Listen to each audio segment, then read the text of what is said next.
నమస్తే, welcome to KK news. నేను శ్రీదేవి.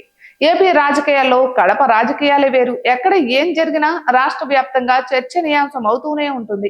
ఈ నేపథ్యంలోనే కడపలో ఒకప్పుడు వైసీపీ తరపున గెలిచి అటు తర్వాత పార్టీని వీడి టీడీపీలో చేరి ప్రత్యర్థిగా మారి ఇప్పుడు బీజేపీ ఎమ్మెల్యేగా ఉన్న ఆదినారాయణ రెడ్డి ఈ మధ్య వరుస వివాదాల్లో చిక్కుకుంటున్నారు.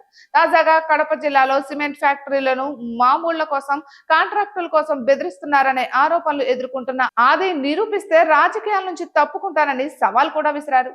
అయితే కడప జిల్లాలో సిమెంట్ ఫ్యాక్టరీల వ్యవహారంలో తనపై వచ్చిన ఆరోపణలకు సమాధానంగా వైసీపీని తెరపైకి తెచ్చిన ఆదినారాయణ రెడ్డి ఇవాళ తన మాటల దాడిని మరింత పెంచారు. వైసీపీ సిమెంట్ ఫ్యాక్టరీల అరాచకాలను తాను అడ్డుకుంటున్నట్లుగా చెబుతున్న ఆదినారాయణ రెడ్డి ఇవాళ మరోసారి ఇదే విషయంపై ప్రెస్ మీట్ పెట్టారు. ఇందులో వైసీపీ అధినేత వైఎస్ జగన్ కు ఆయన నేరుగా వార్నింగ్ ఇచ్చారు. వైఎస్ జగన్ ను రాజకీయాల్లో లేకుండా చేస్తామంటూ ఆదినారాయణ రెడ్డి హెచ్చరించారు. సిమెంట్ పరిశ్రమల నుంచి వైసీపీ నేతల లబ్ధి పొందుతున్నారని, వైసీపీ త్వరలోనే కుప్పకూలిపోతుంది అంటూ ఆదినారాయణ తెలిపారు. జమ్మూ కాశ్మీర్ లో ఉగ్రవాదుల కంటే ఇక్కడున్న వైసీపీ వాళ్ళు డేంజర్ అన్నారు. వైసీపీకి ఈసారి 11 సీట్లు కూడా రావన్నారు.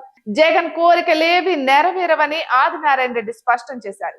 లిక్కర్ కేసులో కత్తిరెడ్డి దొరికాడని, జగన్ సహా అందరి బండారం బయటపడుతుందన్నారు. చెట్టు రాలిపోతుంటే ఇక ఆకులు ఏకలు ఏం ఉంటాయంటూ ఆదినారాయణ రెడ్డి వైసీపీపై విమర్శలు గుప్పించారు. గత ఎన్నికల్లో బీజేపీ నుంచి జమ్మలమడుగు ఎమ్మెల్యేగా పోటీ చేసి గెలిచిన ఆదినారాయణ రెడ్డి జిల్లాపై పట్టు పెంచుకునేందుకే ప్రయత్నిస్తున్నారు. ఇదే క్రమంలో ఇరుగు పొరుగున ఉన్న అనంతపురం జిల్లా తాడిపత్రి ఎమ్మెల్యే జేసీ కుటుంబానికి చెందిన ట్రక్కుల్ని కూడా అడ్డుకున్నారు. ఈ వివాదం సీఎం చంద్రబాబు దగ్గరకు వెళ్ళింది. దీంతో ఇరు వర్గాల్ని పిలిచి రాజీ చేశారు.